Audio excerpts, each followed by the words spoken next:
Bismillahirrahmanirrahim. Okay, students, now look at these pictures. This is the picture of Abraham Lincoln, one of the most famous presidents of America. This is the picture of Albert Einstein, one of the greatest scientists of our times, who completely changed the concepts of physics. And this is the picture of J.K. Rowling, जिसकी Harry Potter series जो है वो दुनिया में बहुत मशहूर हुई। लेकिन देखिए इन सब के ऊपर क्या लिखा हुआ है, famous failures. That means all these people didn't become successful all of a sudden in their life. They had to make many efforts to become successful in their life. For example, Abraham Lincoln failed in business 3 times and failed campaigning 7 times prior to becoming the president of the United States. तो देखें कि मुसलसल effort, पहली बार अगर नाकाम होता, दूसरी बार नाकाम होता, तीसरी बार नाकाम होता और बैठ जाता आराम से अब्राहम लिंकन, तो कभी भी अमेरिका का प्रेसिडेंट ना बनता और वो तब्दीलियां अमेरिका में लेकर ना आता जो कि वो लाना चाहता था। So it was 7 times that he made efforts and finally he became the president of United States. Okay, Albert Einstein was expelled from school and his teachers described him as mentally slow, but he became a great scientist. उसके school के teachers ने उसको निकाल दिया था जब वो छोटा था, और उसकी मदर ने उसको हौसला दिया कि बेटे you are very intelligent and that is why they are not able to teach you. और later on the confidence that Albert Einstein acquired from his mother and self belief that he acquired, उसने उसको इतना बड़ा scientist बना दिया। और JK Rowling भी, she was rejected by 12 publishing houses. यानी कि जब वो अपनी हैरी पॉटर की कहानी लेकर जाती थी पब्लिशर्स के पास, तो 12 पब्लिशर्स ने तकरीबन उसको जो है रिजेक्ट किया कि नहीं जनाब, नहीं, इस किस्म की कहानियां आजकल कोई भी नहीं सुनता है। लेकिन देखें कि जब एक दफा उसकी कहानी कहीं छपी तो it became the world's number 1 best selling book, और फिर न जाने कितनी ही सीक्वल्स उसके आए और मूवीज बनी, और JK Rowling became one of the richest writers of the world as well. So all these famous failures give us the one lesson, that is don't quit. कभी भी हिम्मत मत हारें, कभी भी छोड़े नहीं अपनी एफर्ट्स को, मुसलसल काम करते रहें। और यही जो है हमारी आज की पोएम का जो है मौजू भी है आपकी फर्स्ट ईयर इंग्लिश की बुक में, और let's go through it. The poem is written by Edgar A Guest, ठीक है। और एडगर एल्बर्ट गेस्ट जो है 1881 में पैदा हुआ और 1959 में इसका इंतकाल हुआ। एक ब्रिटिश बॉर्न अमेरिकन पोइट था and he became known as the people's poet, लोगों का शायर जो है उसको कहा जाता था। He wrote poems with inspiration and optimism, यानी कि उसकी पोएम्स के अंदर आपको जो है एक इंस्पिरेशन मिलेगी और एक ऑप्टिमिज्म मिलेगा, एक हमेशा यानी कि जो है पॉजिटिव रहने का और हमेशा जो है पुरुमीद रहने का सबक आपको उसकी पोएम के अंदर मिलेगा। और द ओनली पोइट लॉरिएट जो है वो एक बड़ा ओहदा होता है जो कि किसी शायर को दिया जाता है कि ये हमारा रिप्रेजेंटेटिव पोइट है या इस अहद का सबसे बड़ा शायर है। तो मिशिगन का वाहिद पोइट लॉरिएट जो था वो यही था, और उसके बाद ये ओहदा मिशिगन में किसी को नहीं मिला। A guest in your house, a TV series 1951 में जो है उसकी बहुत ज़्यादा मशहूर थी, जो कि यकीनन उसके नाम से थी। लेकिन देखें कि इस नाम के अंदर भी जो है एक पन का एलिमेंट है। पन आप समझते हैं ना, PUN, पन। पन का मतलब होता है लफ्ज़ों को ड्यूअल मीनिंग के अंदर यूज़ करना। तो a guest in your house का एक मतलब ये हो सकता है कि आपके घर में मेहमान, और दूसरा मतलब इसका एडगर एल्बर्ट गेस्ट भी हो सकता है। इस पोएम को पढ़ने से पहले मैं एक छोटी सी आपको इसकी नज़म का एक्सट्रैक्ट आपको सुनाना चाहता हूं, जो कि बताएगा कि वो कैसे होमली इश्यूज के ऊपर वो यानी कि इश्यूज जो कि डे टू डे लाइफ में हम लोगों के साथ पेश आते हैं उनके हवाले से लिखता है और उनकी खूबसूरतियां हम पर वाज़ेह करता है। जैसा कि वो लिखता है कि when day is done and the night slips down and I have turned my back on the busy town and come once more to the welcome gate where the roses nod and the children wait, I tell myself as I see them smile that life is good and its task worthwhile. देखें कितनी खूबसूरत बात है यहाँ पर कि जब दिन ख़त्म होता है, when day is done and the night slips down, और रात जो है आ जाती है, and I have turned my back on the busy town, और मैं जो हूँ अपने काम ख़त्म करके जो है उस शहर से जो कि बहुत ही मसरूफ है, जिसने मुझे भी मसरूफ रखा, मैं आता हूँ अपने घर की तरफ। And come once more to the welcome gate, और उन दरवाज़ों की तरफ आता हूँ जो कि मुझे वेलकम करते हैं, यानी कि आपके घर के दरवाज़े, हाँ? तो where the roses nod and the children wait, जहाँ पर मेरे बच्चे मेरा इंतज़ार करते हैं, जहाँ पर फूल खिले हुए हैं। I tell myself as I see them smile, और जब मैं उनको मुस्कुराते हुए देखता हूँ तो मैं कहता हूँ that life is good and it tasks worthwhile, कि जिंदगी खूबसूरत है और जितने भी काम है इसके अंदर, जितनी भी मुश्किलात हैं, उनको झेलना, उनको बर्दाश्त करना और उनको एंजॉय करना बहुत ही अच्छा है। तो ये है वो जिंदगी का खूबसूरत इंस्पिरेशनल ऑप्टिमिस्टिक व्यू जो कि एडगर एल्बर्ट गेस्ट की पोएम्स के अंदर आपको मिलता है। So let's go through the poem that is included in our syllabus. जैसा कि वो लिखता है कि when things go wrong as they sometimes will, when the road you are trudging seem all uphill, कि जब हालात खराब होने लगे, यहाँ पर थिंग्स गो रॉन्ग का मतलब क्या है? हालात खराब होने लगे, वैसे ना चल रहे हो जैसा कि आप चाहते हैं, और उसके साथ ही साथ जो है, जो रास्ता, जिस रास्ते पर आप चल रहे हैं, ट्रज का मतलब होता है मुश्किल से किसी रास्ते पर चलना, जैसे आपने कोई वजन सर पे उठाया हुआ हो, तो उस वक्त जब आप चल रहे होते हैं तो दिक्कत के साथ चलने को ट्रज कहते हैं। तो जब आप वो रोड जो कि आप ट्रज कर रहे हैं, मुश्किल से उसके ऊपर चल रहे हैं, सीम्स ऑल अपहिल, तो वो आपको लगता है कि ये तो किसी बुलंद चोटी की तरफ जाता हुआ नजर आता है, जिस पर चढ़ना मेरे लिए बहुत ही मुश्किल है, हाँ? when the funds are low and debts are high, और जब तुम्हारे पास जो है, यानी कि फंड्स भी ना हो, पैसे भी ना हो, और तुम पर बहुत से लोगों का कर्जा हो, हाँ? And you want to smile but have to sigh, और आप मुस्कुराना चाहते हो लेकिन आहों के सिवा आपके अंदर से कुछ ना निकलता हो।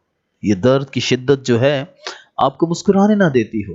When care is pressing you down a bit, और जब आपकी फिक्रें, आपके गम आपको प्रेस कर रहे हो, आपको दबा रहे हो, आपको जहनी तौर पर जो है वो बिल्कुल इस महलाल में मुब्तला किया हुआ हो उन्होंने, rest if you must but don't you quit, तो कहता है ऐसे हालात में आप थोड़ा रुक जाइए, थोड़ा अपने आप को जो है टाइम दीजिए, रेस्ट कीजिए, अपनी एनर्जीज जो है उनको रिकूप कीजिए, लेकिन डोंट यू क्विट, छोड़ना नहीं है, मेहनत करते रहना है, थोड़ा सा सस्ता के, थोड़ा सा अपने जख्म जब आपके भर जाएं तो दोबारा से जिंदगी की जद्दोजहद में वापस आ जाइए, लेकिन क्विट मत कीजिए, छोड़िए नहीं। Life is queer with its twists and turns, जिंदगी अपने ट्विस्ट्स और टर्न्स के साथ बहुत ही क्वियर है। क्वियर का मतलब अजीब, और ट्विस्ट और टर्न का मतलब होता है जिंदगी के अंदर जो मुख्तलिफ राहें आती हैं और मुख्तलिफ मोड़ आते हैं। As every one of us sometimes learns, और ये चीजें हम लोग वक्त गुजरने के साथ साथ सीखते हैं। And many a failure turns about, और बहुत सारे फेलियर्स हैं वो टर्न अबाउट हो जाते हैं। टर्न अबाउट का मतलब होता है बिल्कुल ही पोजीशन चेंज कर लेना। तो फेलियर जब पोजीशन चेंज करेगा तो वो किस में तब्दील हो जाएगा? कामयाबी में, ठीक है? लेकिन वो उसी वक्त जब आप क्विट नहीं करेंगे। तो and many a failure turns about when he might have won had he stuck it out, कि अगर वो थोड़ा सा रुका रहता, अगर वो स्टक आउट करता, अपनी जगह पे डटा रहता, तो ही माइट हैव वॉन, तो उसने जीत जाना था। डोंट गिव अप दो द पेस सीम्स स्लो, अगरचे आपकी रफ्तार स्लो ही है, बट डोंट गिव अप, हिम्मत मत हारिए। You might succeed with another blow, हो सकता है कि ये जो लड़ाई आप लड़ रहे हैं, अगला मुक्का आप मारें तो आपका दुश्मन जो है वो गिर जाए, या आप जो मकसद हासिल करना चाहते हैं वो आपको मिल जाए। सो यू माइट सक्सीड, आप कामयाब हो सकते हैं विद अनदर ब्लो, अगले ब्लो के साथ। और यहाँ पर अनदर ब्लो से मुराद अगली कोशिश भी है, कि एक और कोशिश शायद आप करें तो आप कामयाब हो सकते हैं। So it's all about making efforts consistently and persistently. Persistency and consistency is the name of the game, students. Often the goal is nearer than it seems to a faint and faltering man, कि एक आदमी जो कि फेंट होता है, और falter का मतलब डगमगाना, और फेंट का मतलब जिसका जहन चकराया हुआ हो, जो कि बेहोश होने के करीब हो, तो ऐसा आदमी जो होता है उसके ऊपर सिचुएशन वाजे नहीं होती है, उसे पता नहीं होता है कि उसकी एफर्ट उसको कहां तक ले आई है, उसकी स्ट्रगल उसको कहां तक ले आई है। अक्सर गोल उसके बहुत ही करीब होता है। Often the struggler has given up, अक्सर स्ट्रगलर्स जो हैं वो गिव अप कर देते हैं। When he might have captured the Victus cup, जबकि वो अपनी विक्ट्री तक जो है, वो अपनी फतह तक जो है वो पहुंच चुके होते हैं, लेकिन उन्हें मालूम नहीं होता है। तो because of their faintness, because of their faltering, they give up when they might have captured the victor's cup, and he learned too late when the night slipped down, और जब वो यानी कि सिचुएशन थोड़ी सी क्लियर होती है और वो दोबारा अपने हवास में आता है, तो यहाँ पर जो है नाइट स्लिप डाउन का मतलब क्या है? कि वो जो एक डिस्मल सूरत हाल उसके जहन पर थी उस स्ट्रगल की वजह से, जब वो थोड़ा सा उससे रिलीफ पाता है तब उसे पता चलता है कि how close he was to the golden crown, कि वो तो बहुत करीब था अपने गोल्डन क्राउन के, अपनी फतह के, अपनी मकसद के, और बहुत जल्द उसने जो है छोड़ दिया चीजों को। So this is also very important. Night जो है यहाँ पर स्टूडेंट एक सिंबल है, किस चीज का? Symbol of stress during the hard struggle. आप जो हार्ड स्ट्रगल, मुश्किलात जो होती है उसके अंदर जो वक्त गुजारते हैं, तो वो एक जो डिफिकल्ट टाइम होता है वो एक नाइट की तरह से होता है, जब कभी कभी मायूसी या कभी कभी जो है डिप्रेशन आपके ऊपर तारी हो जाती है। But the real thing is कि आप ऐसी हालत में हिम्मत ना हारें और कोशिश मुसलसल करते रहें। Success is failure turned inside out. और कामयाबी है क्या? जब आप अपने फेल्यूर को जो है बदल के रख देते हैं, यानी कि आप अपनी जो भी स्ट्रगल है उसमें अपने वर्स्ट पॉसिबल रिजल्ट को सामने रखें कि अगर मैं नाकाम हो गया तो मेरे साथ होगा क्या, उसको सामने रखकर जो है उसको आपने टर्न इनसाइड आउट करना है, यानी कि उसको आपने उलट के रख देना है। मेहनत ऐसी करनी है कि वो नाकामी जो है वो कामयाबी के अंदर तब्दील हो जाए। The silver tint of clouds of doubt. और कामयाबी क्या है? कामयाबी जो है वो काला बादल जिसके ऊपर कहीं भी रोशनी नहीं नजर आ रही, तो कहीं कोने में उसके जो है हल्की सी रोशनी का शेड जो है उसी को जो है आप बढ़ाते हैं, और उसी को जो है एक, यानी कि जो है जब वो दिन में तब्दील हो जाता है, सूरज निकल आता है, तो दैट्स व्हाट सक्सेस इज। हाँ, कि सक्सेस नाम है छोटी सी उम्मीद को एक बड़ी कामयाबी के अंदर तब्दील कर देने का। तो सिल्वर टिंट ऑफ क्लाउड्स का मतलब क्या होता है कि मुश्किलात के अंदर छोटी छोटी उम्मीदें जो हैं, तो वो जो हैं, that is called success. The silver tint of cloud of doubt. And you never can tell how close you are. आपको कभी भी पता नहीं चलता है कि आप कितने करीब पहुंच गए हैं। It may be near when it seems so far. आपको लग रहा है कि ये बहुत दूर है, लेकिन हो सकता है कि ये बहुत ही करीब हो। So stick to the fight when you are hardest hit. तो जब आपको जबरदस्त वार आपके ऊपर पड़ रहे हो, तो स्टिक टू द फाइट, तो आप जो हैं वो लड़ाई छोड़कर मत जाएं, आप खड़े रहें अपनी जगह पर। Stick to the fight when you are hardest hit. जब आपको बड़े से बड़ा भी ब्लो लगे, बड़े से बड़ा भी वार आपके ऊपर हो जाए, बड़े से बड़ा भी धचका आपको लगे, never give up. It is when things seems worst that you must not quit. कि यही वो वक्त है कि जब चीजें बहुत ही बुरी कंडीशन में हो, जब हालात बहुत ही ज्यादा बुरे हों, यू मस्टंट क्विट। तो उन हालात में तो आपने बिल्कुल भी नहीं हिम्मत हारनी है। तो यहाँ पर देखें कि your passions, Perseverance and steadfastness in the worst conditions decides your win और लॉस। ठीक है, आपकी कामयाबी और नाकामी जो है उसका इन्हिसार जो है वो आपके सब्र पर है, आपके ठहरे रहने पर है, आपकी स्टेडफास्टनेस यानी कि मुस्तकिल मिजाजी पर है। तो hopefully students you must have enjoyed this poem, and now you will be in a position to do this exercise as well.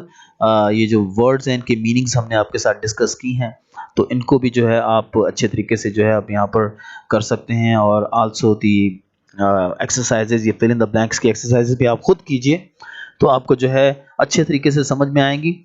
Thank you so nice of you, and never ever quit.